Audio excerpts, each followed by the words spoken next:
अस्सलाम वालेकुम नाज़रीन, इस्तक़बाल है आपका ज़ुबैर एजुकेटर चैनल पर। मैं ज़ुबैर अहमद फ़ाज़। नाज़रीन, पिछली वीडियो में हमने ज़बान की आमोज़िश और हुसूलियाबी हिस्सा अव्वल में पढ़ा और उसे समझने की कोशिश की। आइए आज हिस्सा दुव्वम लेकर हाजिर हुआ हूँ, जिसमें मैं आपको ज़बान से मुताल्लिक़ चंद माहिरीन के नज़रियात बताऊँगा, साथ ही तदरीसी मक़ासिद और ज़बान के अक़साम के बारे में बताता चलूँगा। नाज़रीन, अगर आप वीडियो पर नए हैं या चैनल पर नए हैं तो आप चैनल को सब्सक्राइब कर लीजिएगा, बेल आइकन ज़रूर दबाइएगा और वीडियो को हाइप ज़रूर कीजिएगा। तो चलिए बिना किसी देरी के आज का लेसन शुरू करते हैं। पहला नज़रिया है जीन पियाजे का नज़रिया। इनका मकसद था कि बच्चों की सोच पहले, बाद में ज़बान।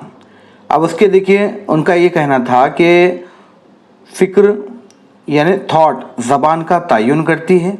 उसके बाद इल्मी नशोनुमा, कॉग्निटिव डेवलपमेंट मुकम्मल होने पर ही ज़बान हासिल होती है। ज़बान शऊर और तजुर्बात का नतीजा है।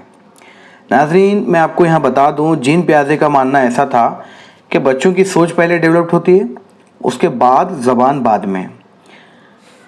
यानी बच्चे दुनिया को अपने जहन में तैयार करदा तस्वुरात के ज़रिए समझते हैं और उसके बाद पियाजे का ऐसा मानना था कि पहले थिंकिंग आती है, फ़िक्र आती है और उसके बाद ज़बान उस थिंकिंग का इजहार करती है।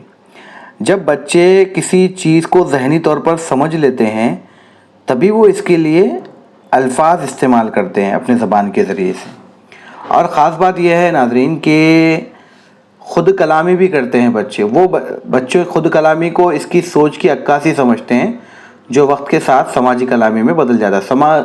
समाजी कलामी से मुराद है कि वो समाज में लोगों से बोलचाल शुरू कर देते हैं। समाज में मतलब अतराफ़ में, घर के लोगों के दरमियान में। बस आप एक बात याद रखिएगा, इसका खुलासा इस तरह होगा कि पहले जीन पियाजे का नज़रिया में पहले सोच है, कॉग्निशन है, अक्ल है और उसके बाद फिर ज़बान है। आइए अगला जो नज़रिया है वाइगोट्स्की का नज़रिया, जो समाजी तामुल का नज़रिया है। नाज़रीन, ये सवाल एग्ज़ाम में पूछा गया है साबिक़ा पर्चों में, सोशल इंटरेक्शन। उनका कहना था कि पहले ज़बान, बाद में ज़बान और समाज लाजिम व मुल्ज़िम है। उसके बाद समाजी व सकाफ़ती माहौल से ज़बान हासिल होती है।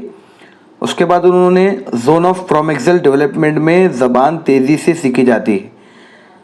देखिए, मैं बताता चलूँ आपको कि इस नज़रिए में वाइगोट्स्की का नज़रिया जो है समाजी और सकाफ़ती माहौल पर जोर देता है। याद रखिएगा, जहाँ भी समाजी व सकाफ़ती माहौल के बारे में पूछा जावे तो आप ऑप्शन में अगर दिया हुआ रहे तो वाइगोट्स्की को लगा दीजिएगा। मोहतरम नाज़रीन, समाजी और सकाफ़ती माहौल पर जोर देता है और ज़बान कैसे हासिल की जाती है, यही उनका नज़रिया है। देखिए, समाजी तामुल पर जोर इनके मुताबिक ये है कि बच्चा समाज और दूसरे लोगों के साथ बातचीत करता है, इंटरेक्शन के ज़रिए ज़बान सीखता है और समाजी तामुल ज़बान की नशोनुमा की बुनियाद है। अब देखिए, उसमें कहा गया कि ZPD, जोन ऑफ प्रोमेक्सल डेवलपमेंट, इससे मुराद ये है कि ये जहाँ बच्चा किसी बालिग या ज़्यादा जानने वाले की मदद से वो महारत हासिल करता है जो अकेले हासिल नहीं कर सकता। ज़बान के इस ZPD में तेज़ी से सीखी जाती है। बस यही तरीक़ा है जोन ऑफ प्रोमेक्सल डेवलपमेंट, यानी ज़्यादा जानने वालों की मदद से वो अपने महारत हासिल कर लेता है। और दूसरी बात यह है कि और वो खुद से बात करने की कोशिश करता है। ये प्राइवेट स्पीच भी होती है, निजी कलाम भी होता है। वाइगोट्स्की के नज़दीक बच्चे की खुद कलामी, जो कि पियाजे के नज़दीक क्या है, गैर ज़रूरी थी, लेकिन इसके पास क्या है, दरअसल वाइगोट्स्की के सोचने और अमल को मुनज़्ज़म करने का एक अहम ज़रिया बताया है। अब CTT के लिए ख़ास बात ये होगी कि वाइगोट्स्की के बारे में पूछा जावे तो पहले समाजी तामुल, फिर ज़बान और सोच। देखिए, मैंने पहले बताया आपको कि अगर आपको जीन पियाजे में पूछा गया तो पहले ज़बान नहीं, माफ़ कीजिएगा, पहले सोच और फिर ज़बान, पहले सोच और फिर ज़बान। लेकिन यहाँ समाजी तामुल का जो नज़रिया है वाइगोट्स्की का, उसमें सबसे पहले समाजी तामुल है, फिर ज़बान है और आखिर में सोच है। जी हाँ, यहाँ थोड़ा सा उलट है। आइए अब मैं ज़बान के अक़साम के बारे में मुख्तसरन बताता चलूँ। सबसे पहले इशारों की ज़बान, जो जिस्मानी हरकत, चेहरे के तासुरात वगैरह के जैसे, जिसे साइन लैंग्वेज भी कहते हैं, बॉडी लैंग्वेज भी कहते हैं। अब इसकी तारीफ़ इस तरह बोलेंगे कि हम कि इसमें जिस्म की हरकत, हाथों के इशारे और फिर चेहरे के तासुरात के ज़रिए ख़यालात का इजहार किया जाता है। अब कैसे, मिसाल के तौर पर अगर मैं बताऊं, सर हिलाना, हाँ कहना, आँखों से गुस्सा ज़ाहिर करना, बहरे अफराद के लिए इशारों के बाकायदा ज़बान होती है नाज़रीन, तो ये इशारों की ज़बान होगी। उसके बाद आवाज़ों की ज़बान, उसमें गुफ्तगू है, बोल चाल है, जैसे मादरी ज़बान या फिर कोई और दूसरी ज़बान, यानी स्पोकन लैंग्वेज जिसको बोलेंगे अपन, आवाज़ों की ज़बान, वोकल्स, जिसमें आवाज़ें निकलती है। जी हाँ, तो देखें उसको मैं इसकी तारीफ़ इस तरह बयान कर सकते हैं कि आवाज़ों की लहरों का इस्तेमाल करते हुए बोलकर ख़यालात और मालूमात का तबादला करना। अब मिसाल के ज़रिए समझेंगे, मादरी ज़बान में गुफ्तगू जैसे रेडियो सुनना, फ़ोन पर बात करना, ये ज़बान की सबसे आम किस्म है। जी हाँ, उसके बाद देखिए तीसरी जो ज़बान की अक़साम है, अलामतों की ज़बान। इसमें तहरीरी हुर्फ भी होते हैं, रियाज़ियाती अलामतें होती हैं, नक्शे होते हैं। अब देखें, अलामतें, निशानात, तस्वीर या तहरीरी हुर्फ का इस्तेमाल करना जो किसी ख़ास ख़याल या चीज़ की नुमाइंदगी करें। अब मिसाल के तौर पे देखिए, अलीफ, बे, ते, ये हुर्फ है, उर्दू हुर्फ है। उसके बाद रियाज़ी हुर्फ में अगर देखेंगे तो देखिए ये एक निशानी है, उसके बाद इस तरह का एक सिंबल है, उसके बाद प्लस का सिंबल है, उसके बाद माइनस का सिंबल है। तो इस तरह की अलामतें, और उसके बाद ट्रैफिक के इशारे, जैसे ट्रैफिक के लाल बत्ती, पीली बत्ती जो नज़र आती है आपको सिग्नल्स पे, ये अलामतों की ज़बान है नाज़रीन। आप समझ गए होंगे, बहुत ही आसान है। अब हम बात करते हैं तदरीसी ज़बान के अहम मकासद की। सबसे अहम इम्पॉर्टेंट है कि तालिब इल्म को अपने ख़यालात और एहसासात का मौसर तरीक़े से इजहार करना सिखाना।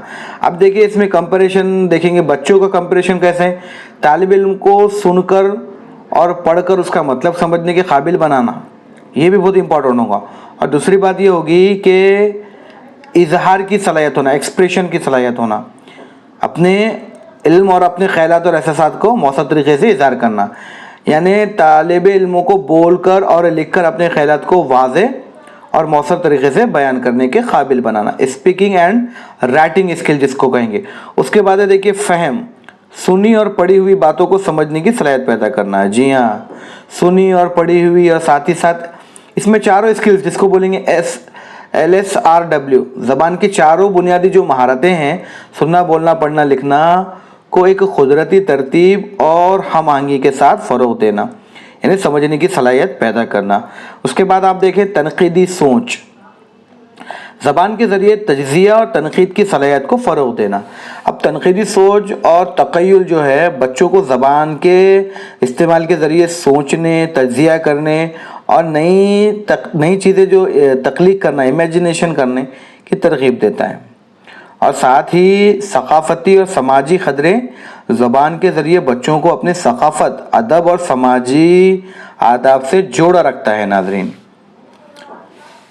उम्मीद करूँगा कि आज का ये जो मुख्तसर सबक था आपको समझ में आया होगा। इंशाल्लाह अगले वीडियो में हमारे जो 2 पार्ट हमने पढ़े हैं ज़बान की आमोज़िश और उसकी तहसील के, उस पर मबनी मारूज़ी सवालात लेकर हाजिर होंगे।